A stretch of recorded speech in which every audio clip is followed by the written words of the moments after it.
Hi, I'm Nicholas Tutora, and welcome to another episode of Tutora Time. Today is December 7th, 2020. It is the sad anniversary of the attack of the Japanese on Pearl Harbor, back starting in 1941, starting World War II. So we really should remember what all those people, what all those soldiers in World War II and all the other wars gave their lives for.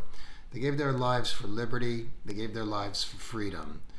They did not give their lives for fraudulent elections and to live in a communist socialist state in America. And that's what's going on right now. This election that's happening right now, the Biden-Trump election, it's a fraud. I mean, all you have to do is have eyes and open them clearly, and you can see. There's no way that Joe Biden got 80 million votes.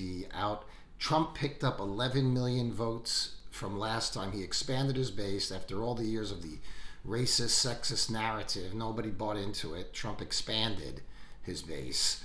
Um, Trump won 17 of the 18 bellwether counties that you need, that are usually the predictors of an election. He won 17 of 18, but lost, supposedly, the election. If you look at the numbers in Florida and Ohio, those were two states. First of all, nobody ever, it's like been 60 years since somebody's won the presidency without winning either Florida or Ohio. And this time it happened, supposedly. And if you look at those states, Trump won big. Trump won by like 8 points in Ohio. But yet, right across the border in Wisconsin and Michigan, he just barely lost. The whole thing is highly suspect. I'm 57 years old. I've been watching elections my entire life. Never in my life have I seen the person who's down 48-52 come back and win. But yet in this election, magically it happened in 5 of the 6 states. On election night, Trump was way up. He was up by like 700,000 votes in Pennsylvania. Everybody went to sleep, and then magically, well, I didn't go to sleep, but a lot of people went to sleep, and then magically they wake up the next morning, and all of a sudden Joe Biden is just starting to overtake Donald Trump in all those states. It's absurd. The Pennsylvania case is going to go to the Supreme Court.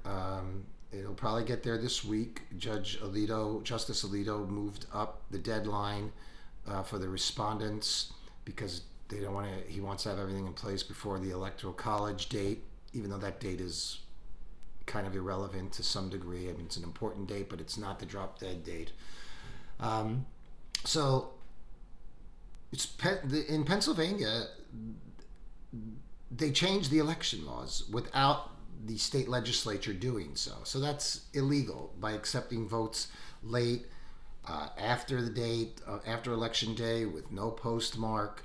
All those things are illegal, and there was never a law passed to change them. It was just done by the Secretary of State, by the people in running the elections. So the U.S. Supreme Court's going to follow the Constitution. They're going to rule that null and void. Either they're going to throw it back to the state legislature, or they're going to have the votes that were counted up to the constitutional deadline count, and those after not count. Wisconsin is pretty much a straight up fact-based lawsuit. Wisconsin doesn't have early voting unless you ask for the absentee ballot. There's very specific cases.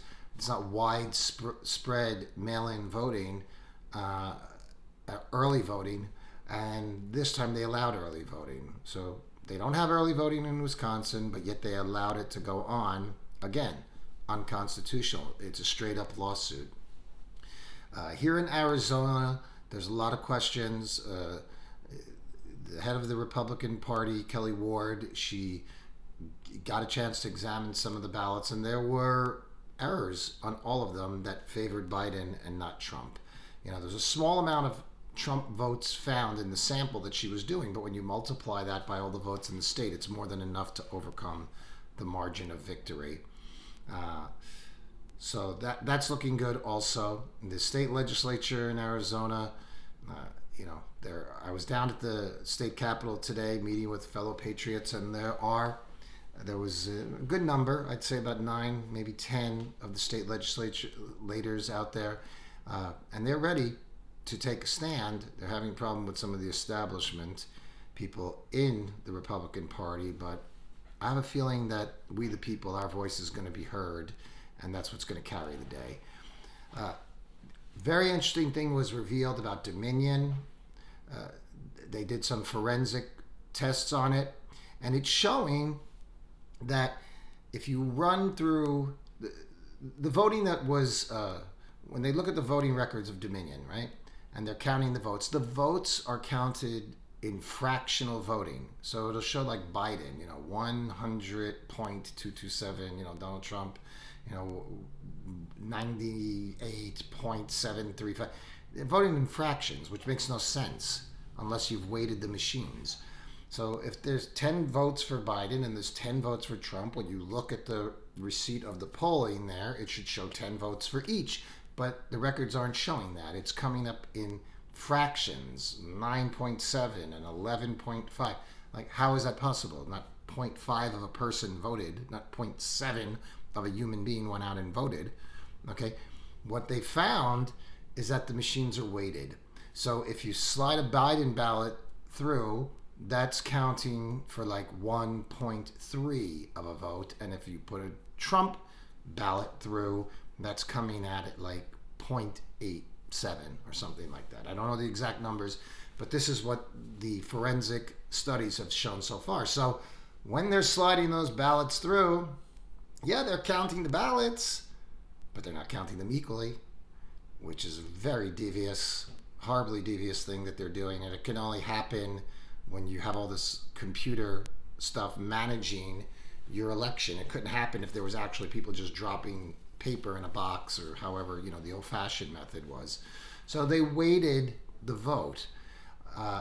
Georgia, it's unbelievable. That video that we all have seen of them telling everybody to leave the voting station and voting counting area, and then they pull ballots out from under a table and they start counting them. Okay, first of all, that's clearly evidence of fraud. It's clearly evidence of fraud. And then the next day, the Democrats are trying to explain it away. Oh, it's not really a big thing. It's standard procedure. They were really illegal. But whatever they were saying, I didn't even hear their whole explanation of it. But the fact of the matter is, it doesn't matter. Once you get, they could have been all perfectly legal votes. But once you have everybody leave the polling place, the counting, where the ballots are being counted, and you throw all observers out of the room, and whatever you count is illegal. It doesn't matter if it was originally legal. It's illegal now because you're counting them in an illegal fashion. And if you look at that video also, the Republicans, they're kept 60 feet away. They're looking from the other side of the room at ballots being counted. There was no meaningful observation going on. You can't see a ballot from 60 feet away on the other side of the room. So this has happened all over. People are complaining it here in Arizona. It happened in Georgia. In Nevada, they're challenging the validity of the ballots that were sent out. They're showing that people who aren't even registered as citizens, people who are living out of state, people who are convicted felons, there's so many irregularities. And the fact that the lower courts, for the most part, and they've been Democrat run for the most part, or even establishment, even the rhinos, but it just shows you how dangerous this is if Biden becomes president. Because if Biden becomes president and they stack the Supreme Court, you're never going to get a fair judicial judgment in this country ever again. It's going to be like it is right now. You're going to court, you're showing all the evidence, and they're just dismissing it. These people are saying there's no evidence of fraud. There's like 2,500 affidavits of citizens saying that they've seen fraud. You just dismiss the word of all these people. These people are signing these affidavits under oath, under penalty of perjury. It's a crime if they're lying. But yet they're testifying and they're showing the affidavits, and people are saying, oh, there's no real evidence. Well, there is evidence. Why don't you just open your eyes and look at the evidence? The other thing that's going to be really interesting in all of this is the media. The media is actually not reporting. they're figuring they're just kind of doing their, oh, look at Donald Trump during a temper tantrum. They're doing their usual mocking of Trump and everything that they like to do. But when the House of Cards falls, when the Supreme Court rules in favor of Donald Trump, the media is going to collapse. They're going to crumble because they're going to have to face the cameras and they're going to have to tell viewers that the thing that they've been telling you is a lie for the past month and a half, 2 months, whenever this is decided. The thing that they've been telling you is a lie actually isn't a lie at all. So they're going to tear down, this is going to tear down whatever credibility is left in the media. Hopefully a new media will be born of it, one that's truly representing the people. The snide, condescending media that we have now, it's like a Mean Girls club. They talk about Donald Trump being a bully and people on the right being bullies. No, they're not. The left is like, if you're not exactly like us, then we don't want anything to do with you. They mock you, they put you down, they insult you. They have the audacity. They're saying to us now, it's time to heal. They spent 4 years talking about fake Russia collusion. Then they went to fake impeachment. And then they went straight into, COVID's real. But the lockdowns and the response is purely political. It was aimed at one thing, causing massive mail-in balloting so they could steal the election. I mean, if you don't understand that, I'm sorry. It's just, common sense. Street smarts is what it's called. Some people have book smarts, but not street smarts. Trump has them both. But street smarts, it doesn't add up. It doesn't make any sense. If you look at all the statistics, all the analysis, everything, all the down ballot races, the Republicans didn't lose one race in the House of Representatives. And they picked up, so far, I think it's about 12 seats. They're picking up seats. The Republicans didn't lose down ballot, with the exception of one senator, Martha McSally, in this state. But other than that, they didn't lose any races. So everybody went, you want us to believe that everybody went to the polls and they voted for the Republicans on the council level and on the state level and on the congressional level, and then when it came to the president, they didn't vote for Donald Trump? I mean, it makes no sense, all right? You got to just use your street smarts. You can't just go with things that defy logic, because that simply defies logic. So what I think is going to end up happening here is this is going to get to the Supreme Court. Once it does, I think that they're going to find a way to ask for all the evidence from all the states, and they're going to say that there's wide-scale voter fraud. At that point, they're either going to throw it back to the state legislatures, which will make the decision on the slate of electors, or they just throw it into the Congress, into the House of Representatives, and that's where the vote takes place. However, the vote there does not take place based on the current membership of the House. It takes place on the number of states. So every state gets one vote. So there's 50 votes in the House of Representatives, and those states are bound to vote with the party that is in charge of the state legislature. So there's more Republican state legislators than there is Democrat. So Trump's going to end up winning on a straight 50 vote. He'll win, 30 to 20, whatever it may be. That's one way it could go.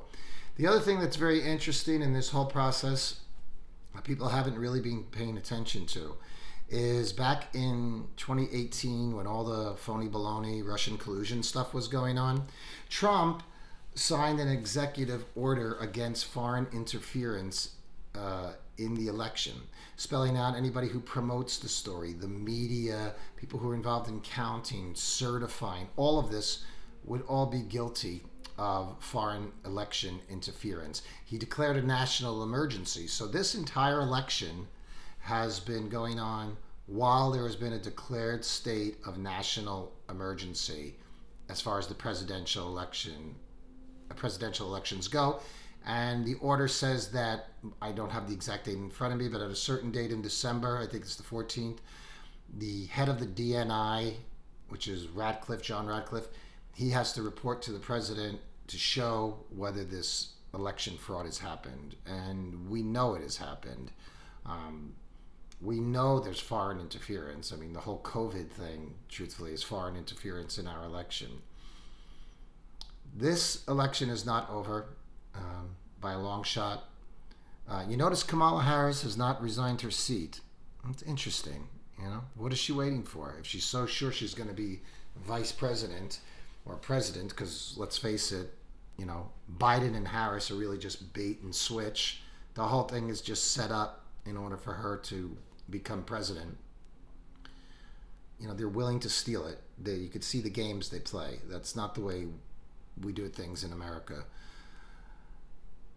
So there's no way Biden outperformed Hillary Clinton, Barack Obama, and the stats show that he didn't. He did not outperform them, except in a few key districts that they needed to swing the election. And in those districts, this all funny business with the voting.